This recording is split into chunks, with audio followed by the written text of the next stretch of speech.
Hello and welcome to This Week at the Movies. I'm Matt, I'm Eric. and we have quite the show for you. We were out for a couple of weeks. I know you missed us, America, but we are back on this President's Weekend looking at the latest Marvel Cinematic Universe film, Ant-Man and the Wasp: Quantumania. And we will also be diving into the other films featuring Paul Rudd's Scott Lang as Ant-Man, which is why this episode I've titled The Ant-Man. Eric, how are you doing this week? I'm doing good. I've rewatched the entire Ant-Man story, which is my story running through the MCU. So I'm feel pretty, excited. Yeah, recharged. Lindsay my wife likes to lovingly refer to him as Crap Bag, which was Paul Rudd's character from Friends. So, Oh, right. yeah, Okay. there is a reason. It's not because she dislikes him. But so we'll dive in with the newest film first. This is actually the fifth MCU film with Scott Lang as Ant-Man. We are going to be looking at three of his earlier films. We're not looking at Avengers Endgame because honestly, Avengers Endgame is good. And this film, Ant-Man and the Wasp one, all right, I think Avengers Endgame is good. It is good. It's funny you say like as opposed to the rest of these other Well, ones. so Ant-Man and the Wasp: Quantumania kicks off, and it was noted that this is probably the one that ties the most back to the last saga of Avengers.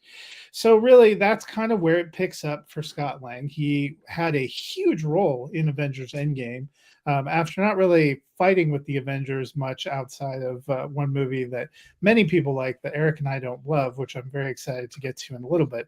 But when we pick up, Scott Lang is something of a mild celebrity living in San Francisco. Nobody's quite sure who he is. Some people think he's Spider-Man. Some people just know him as, hey, that guy. But he's actually written a book about his adventures, kind of selling that. He's still with Hope. Things seem to be going well. Hank and Janet seem to be doing well. And he's trying to make up for lost time and bond with his daughter, Cassie, who looks an awful lot like Catherine Newton in this film after not looking like Catherine Newton 3 years ago in Avengers Endgame. Pretty soon they get sucked down into the quantum realm, and if you've seen, a lot of fun things happen there, where they also come face to face with Kang the Conqueror, a character that in terms of MCU scope we've seen one other time in the Marvel TV series Loki.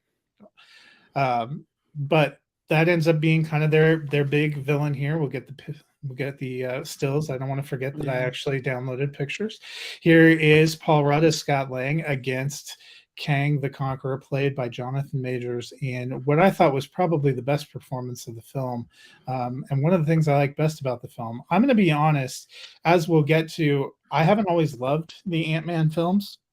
I actually kind of liked this one. I know that it is currently the lowest rated Marvel film ever on Rotten Tomatoes among a critic score, which makes zero sense to me. I think people are either getting burned out or had ridiculously high expectations. I thought this was a good time. I do think, for me personally, I felt like this film felt very different from other Marvel films, felt a lot like another Disney property, which is Star Wars. Yep. Because they spend all their time in the quantum realm, it really looked like kind of another planet. You have alien like creatures, you have a lot of laser battles, you have kind of a rebellion rising up against an evil empire. There were a lot of Star Wars things, and I actually dug it. It worked for me. I think people who really loved the first couple of Ant-Man films are the ones that have felt a little bit differently. I know that was the case with my wife, who actually has always loved Ant-Man more than me.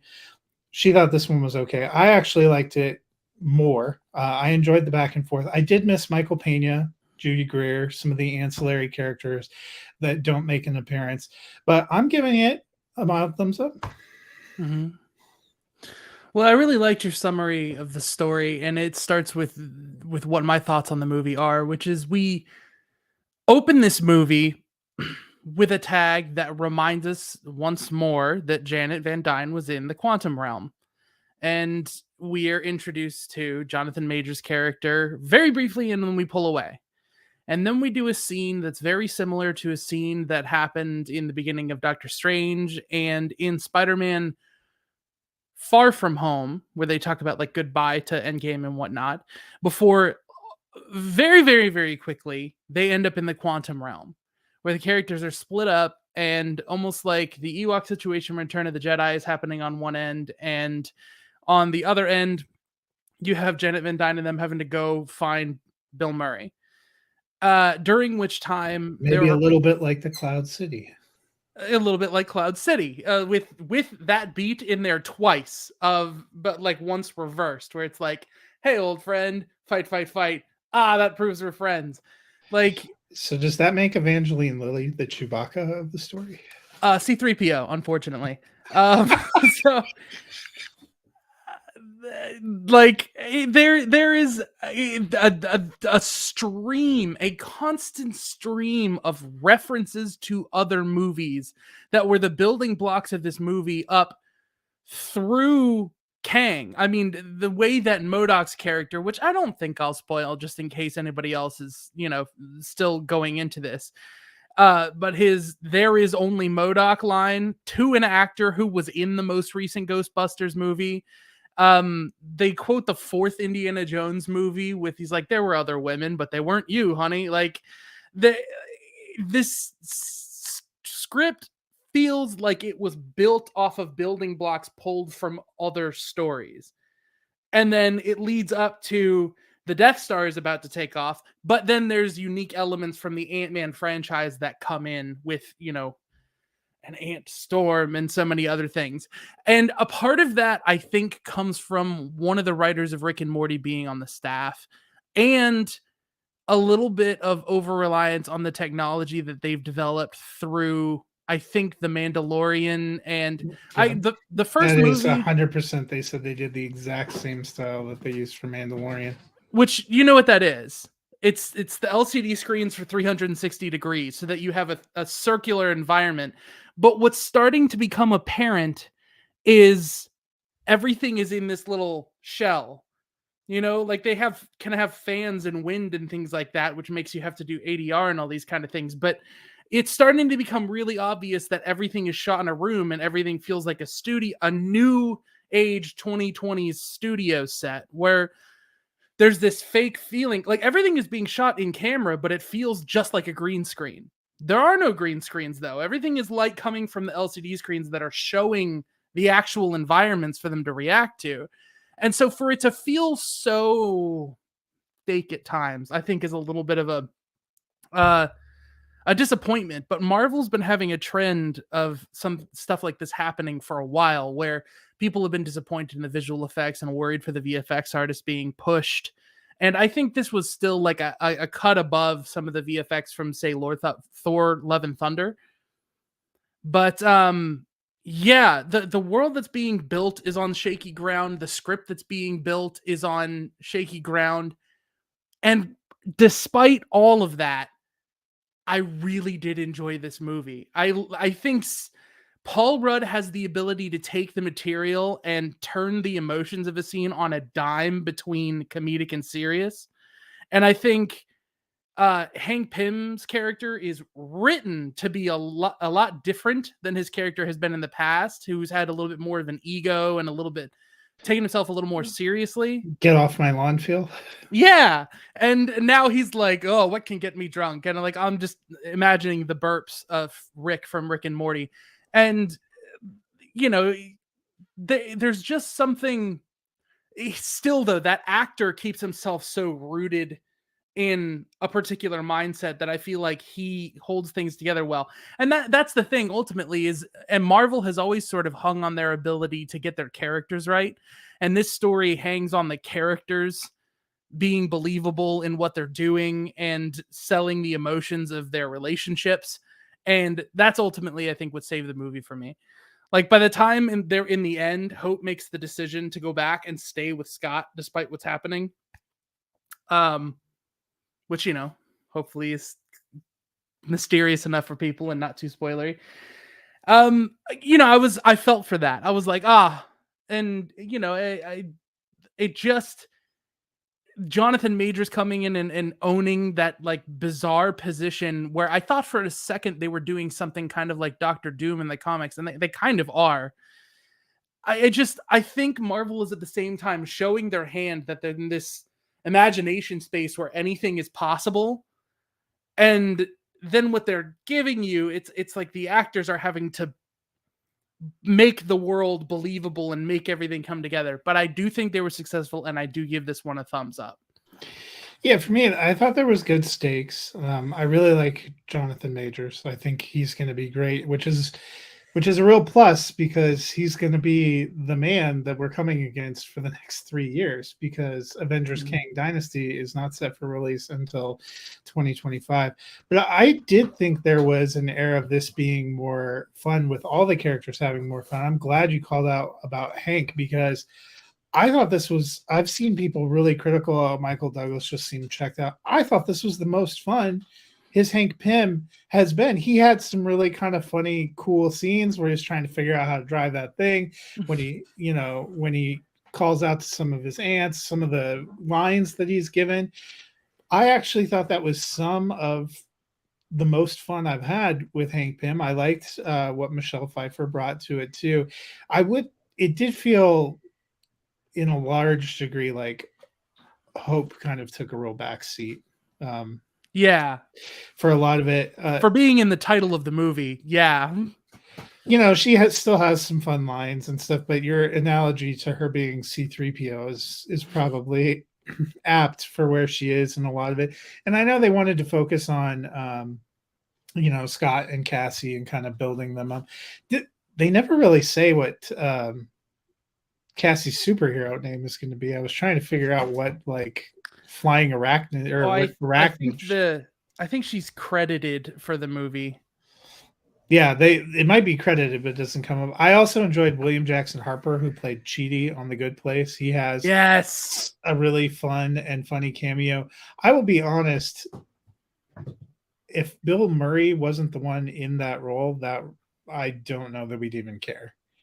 It's kind of it felt like maybe an afterthought a little bit. That's a minor quibble, but it feels like the structure of this movie is you introduce people, throw them into the quantum realm, split them up, back and forth, back and forth, back and forth, and then they come to a head, and then they have to fight in the third act. Like, and it's just, I think it is unfortunately there's a lot of things that happen for convenience, like Michael Douglas showing up and being like, and by the way, there was a quantum time loop and it caused the ants to be able to live for hundreds of years and develop their own civilization. And like, I was like, huh?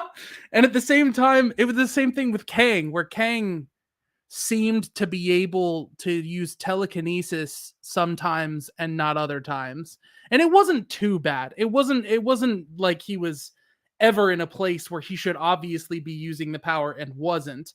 But it was bizarre to me how the way some things in the background were flowing. It's like, don't give you too much time to think about what's going on.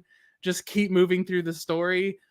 And that's kind of how I've felt about Ant-Man from the first movie of his. So, well, maybe that's a good segue to we wanted to look at some of the other feature films in the MCU that have included Paul Rudd's Ant-Man. And you can't really start that without going back to the beginning, which is Ant-Man in 2015. And this film felt like it had kind of a troubled production all the way through. At one point, it was going to be Edgar Wright's film. And I was very interested in that. And he fell away, and I wasn't taken with trailers. And then we got the movie, and I will let you kick it off. But what did you think of the original Ant-Man? So I'm going to say off the bat, for this time, having watched Ant-Man, I'm going to give it a thumb up. And that is because it is very, very hard to take a project made by someone who has such a ludicrously strong vision for his movies that he's like constantly editing in his head and will shoot like an actor separate from one piece of a background, separate from another piece of a background over months in order to get a shot that they're so confident about in their head. To just put that on the lap of someone who hadn't really done much more than Yes Man with Jim Carrey and have them pull off as cohesive of a movie as they did, I think is especially that late in the game for Marvel is impressive. I think I really like Scott Lang as a character. And one of the things that I used to have a huge problem with is not the way the characters are in the movie, but the way that they're written. Of all of Scott Lang's friends, Michael Pena and um, David Dalmakian And Ti and for Ti, Paris. they Ti sits around, says "damn," and does like nothing. The least believable computer hacker in the history of time. Yeah, David Dastalmakian has this over the top cartoonish accent. He's probably as much of a caricature as some of the alien creatures that are in Quantumania in the first one.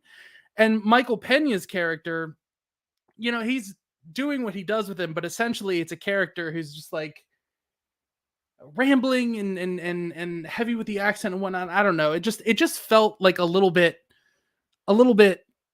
bizarre to me. But that being said, Edgar Wright is still credited as a writer and for story on the movie. And I think you can tell the sequences in the movie where like the storyboarding and some of the work that he had done was still used, particularly the first sequence where Scott uses the suit and ends up going through drains and having to jump out of a vacuum and like all of these kind of things.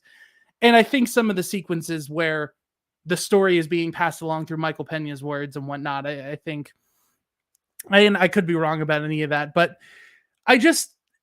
it has a still grounded in reality charm to it that has since sort of been like, I think Marvel has been crawling their way from Iron Man to Infinity War to being able to just translate their comics from panel to screen. Like, we have to keep things grounded somewhat in reality. And then by the time we got to Infinity War and Eternals and so many other movies, you can just put like Adam Warlock is now going to be able to be in Guardians of the Galaxy. He's just going to be gold. They're not going to try and do some fancy techie version of it, like and I think this is when they were still trying to ride that line. And I used to be very critical of Ant-Man's powers not making any sense. Like the tank should still be the weight of the tank on the keychain, and when you blow up the Thomas the Tank Engine, it should still be the weight of the small toy when it goes against the wall. But that's not true. I caught exposition this time I didn't catch before about when something changes size, it retains the density. Like, basically, if it starts moving this big, whatever it hits, it's going to hit as if it was that big. And they throw that. And that was really important to carry on all the way to Quantumania, because that's how he's training his daughter and trying to get her to get things right and whatnot. And that's another thing that's surprising to me, is the relationship with his daughter has been such a strong thing throughout the entire series. And I kind of miss the original actress playing his daughter, who's always smiling when he gets away with things and was kind of destined to grow up to be like him. And I don't know. I like the new actress just fine, and they played off of each other very well. So it was great. But yeah, the first Ant-Man, simple relationships, good humor, grounded sort of reality, and just a villain that I just makes me feel like there's something wrong in my head for a villain. Like I can't. I don't like him. He's down there with Malekith and with oh my gosh, other forgettable villains that clearly I've forgotten because they're forgettable. Which was what made it amazing. I kind of liked his reemergence in Corey Stoll's reemergence in Ant-Man and the Wasp: Quantumania. I did not care for the original Ant-Man. for a long time, famously, it was sitting at the bottom of the MCU for me. I think I originally gave it half a star when I watched it. Oh, I would still give it like a thumbs down because I don't care for it. I've come up a little bit and I did put it back in front of the Incredible Hulk. Um, but it's bottom tier for me. Nothing about it worked. I thought Hope's one note character in that first movie, Hank, is like a one note grumpy old man for most of the movie. Darren and Yellow Jacket as a villain don't work for me at all. There are some memorable scenes that have become memes, like when Michael Pena picks him up from prison and is going over like the year in his life. I feel like everybody uses that as like some kind of a meme, and it's mildly amusing. But you're right, the whole group was a little one note, and him, immediately getting talked into a life of crime didn't work that well. The animus between the stepfather at the beginning didn't really. It reminded me a lot of the way Tim Allen and Judge Reinhold are in the Santa Claus, and it except for they were trying to be more serious. I thought about it, and it just didn't work for me. There are a couple of good sequences. The tiny train battle is pretty hilarious. The Thomas the Tank thing is kind of, there are a couple of hilarious things, but mostly I just thought it was like a real missed opportunity, even though I liked Paul Rudd as the character. mm. So you brought up the thing that I think will take us into the next movie, which is Scott being so easily convinced to just break the law. And that was the thing that still gets me and surprised me about Ant-Man. Is his whole thing is I have to do this for Cassie. I have to rebuild my life so I can not lose time with my daughter since the first movie. And in the next movie we're going to talk about, his rationale for breaking the law and keeping himself in prison potentially forever is, and what else is new? Like, he's free. And so we are obviously going to transition. The very next appearance for Scott Lang's Ant-Man was Captain America Civil War. This one took place just a year later in 2016. Technically the third standalone Captain America film, although I would like to call it the fifth Avengers film because it is essentially just an Avengers film. There is a lot that they had to do in this film. This is the first film where we're introduced to T'Challa, the Black Panther. This is the first where we get Tom Holland as Spider-Man. If I could use my buttons correctly, that would be nice. But then, Ant-Man shows up, fights for Captain America. In Quantumania, we get quite a few references back to that incident and which team he was on, and him going back to jail. Civil War, I was so excited for it when it came out. I'm basically kind of like a thumbs neutral. Maybe you could talk me into a mild thumbs up.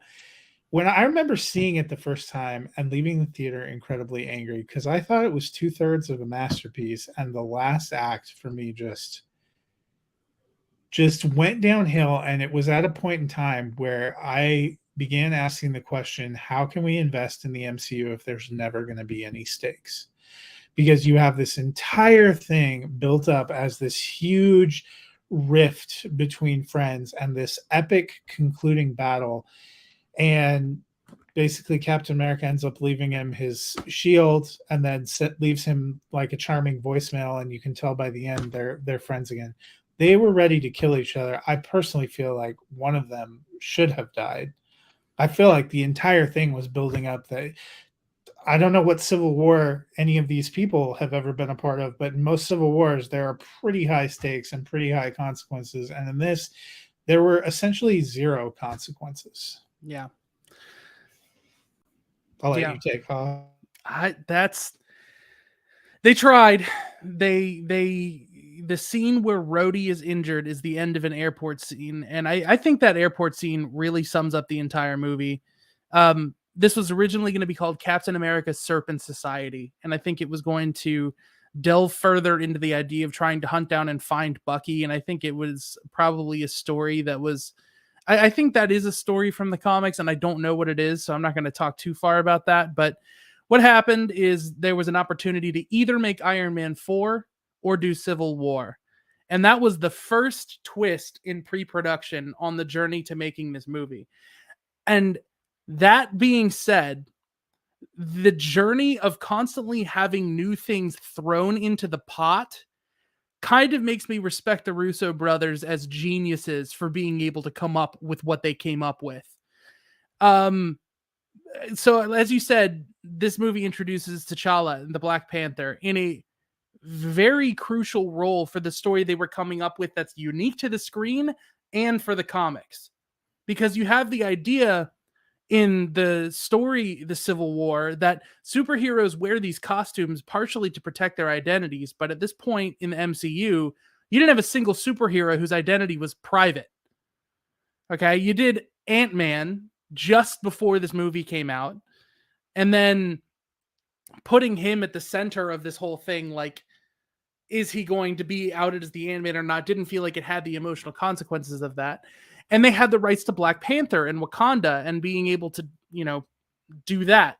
And so it felt like in place of the character Spider-Man, they wrote a story where you had Black Panther at the center as the person who represented, not being on either side of the conflict, and at the same time having the secrets of his culture exposed and his identity revealed in a way that, like, his suit is made of vibranium, so that would have outed things earlier for Wakanda than they had originally intended, and the risk was really high for his identity. Then they got the rights back for Spider-Man and had to pivot again partway through to include him in the movie. And the hard truth of it is, if you take that airport sequence out of the movie, the only things that changes is that Rhodey's legs are injured. And if the Winter Soldier had done that when he broke out of, the facility where they were holding him, you would have no need for the airport sequence. It would have absolutely zero impact on the movie. And yet, you have Scott Lang making the decision to throw his life away after finally making it to freedom at the end of Ant-Man. You have Wanda turning on her turning boyfriend. on Vision, and I get that that's complicated and that's really sensitively written, but that's happening right next to Hawkeye and Black Widow punching each other and then asking themselves, why are we punching each other? And then you're so many different things are happening at once. It's honestly, it's amazing that they pulled off as much emotional weight as they did with everything that goes on in that sequence. And because half of it really would not make a single difference in the overarching story that they're telling. The thing is, I agree with you also in the end. The end of the Civil War storyline is the death of Steve Rogers. And that is when Tony Stark realizes what the consequences were. But I had issues with Civil War ever since the trailers, where Captain America is defending Bucky and says, he's my friend. And Tony says, so was I. And to date, they had never had like a pleasant interaction in the MCU almost ever.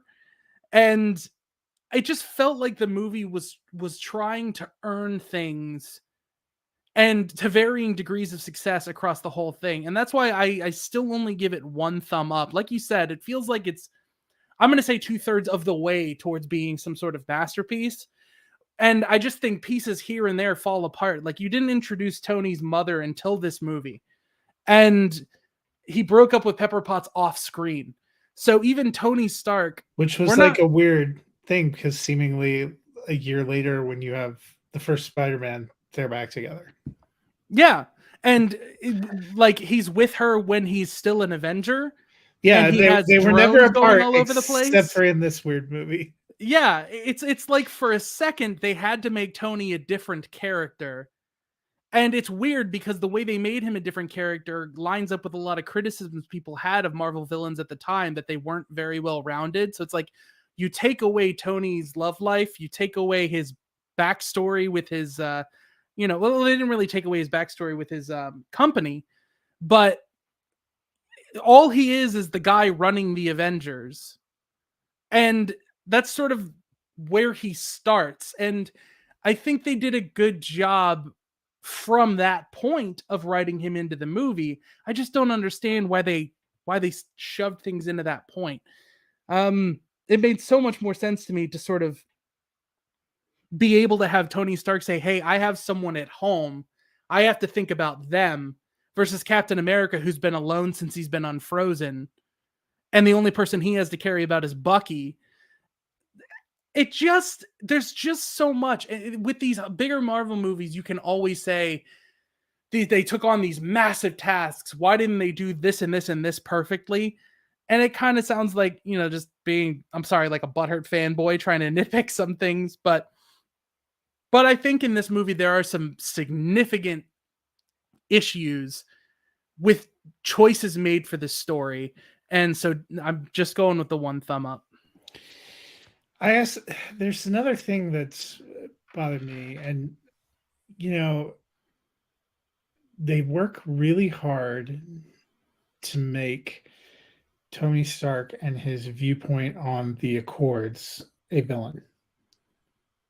But I don't think he's the villain for his viewpoint.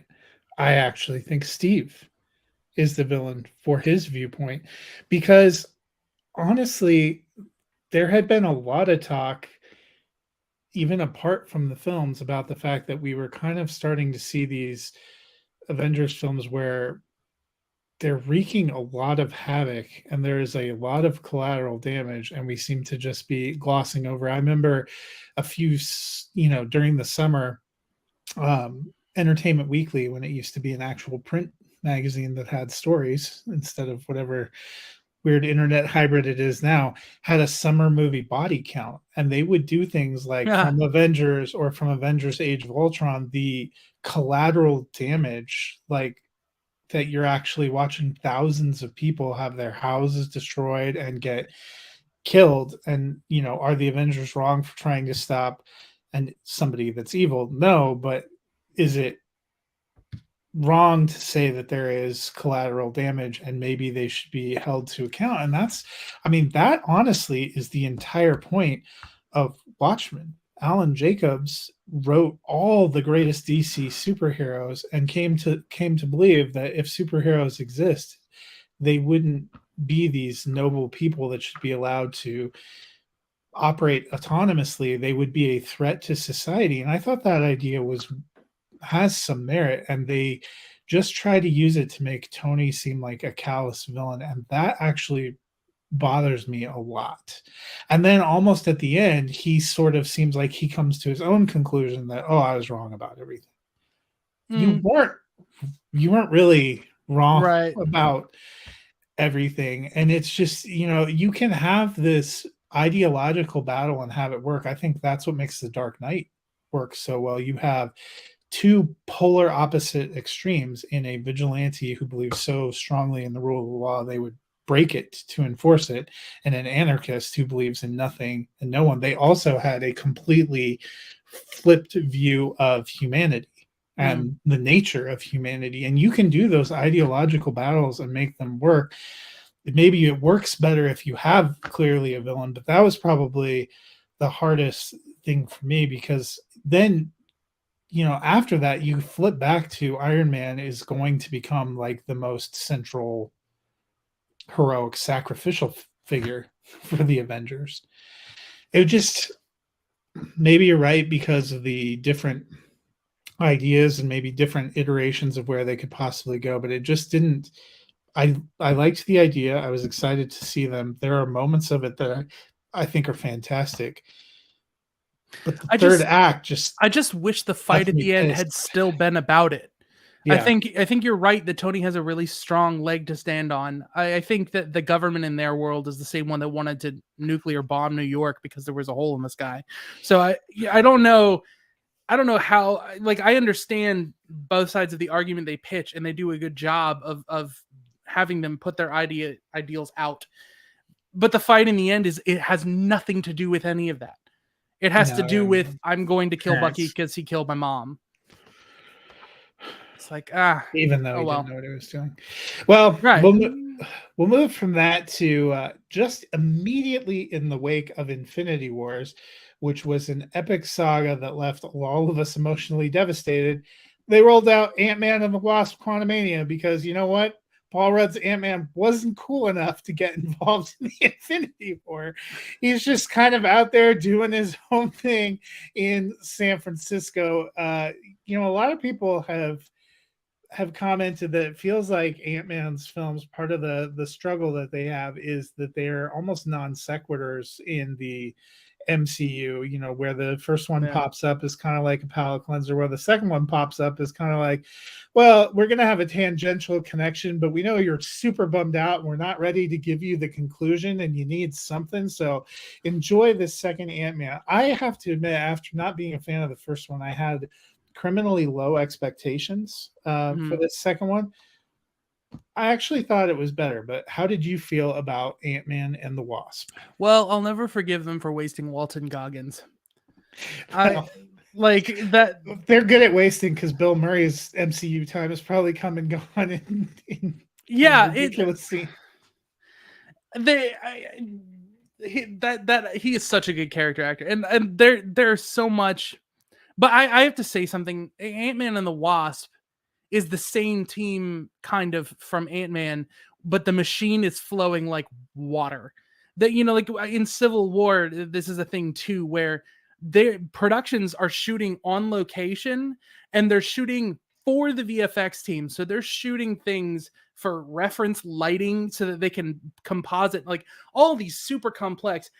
They're like 3-second clips in Ant-Man and the Wasp where you go from a full-size shot of just a camera rig on the side of a car on a fake zoom to a completely digitally created shot of the Wasp flying through a window on the same car, where you come into a completely different rigged shot on the car shot at another time where Hope becomes full size again and does stunt choreography with a couple of people before moving away to like just to make 3 seconds of movie probably took a month.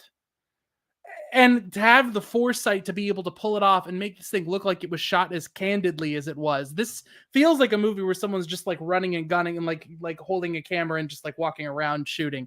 And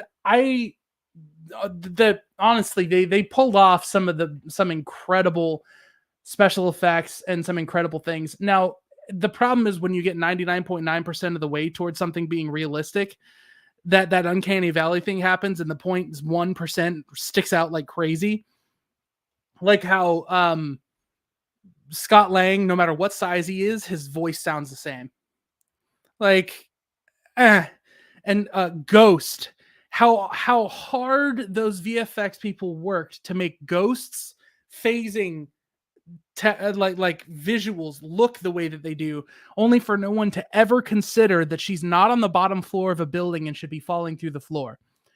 Like it there's so many things that just stick out to me, and her performance I struggled with, just her having to deliver lines like there's so much pain and her having to sell it when she's also having to sell digital effects that won't be put in till post, and just so much is asked of her. I don't think she really like lands it, and I'm curious to see if she comes back for the Thunderbolts or something along those lines. And I would like to see her have another shot at the character, or something like that. I think that for a couple people in the MCU, but yeah, for everything that's added to this movie, you still have the things that work in Ant-Man, and then you have everything be a little more cohesive and advanced. Hope is a little more 3-dimensional.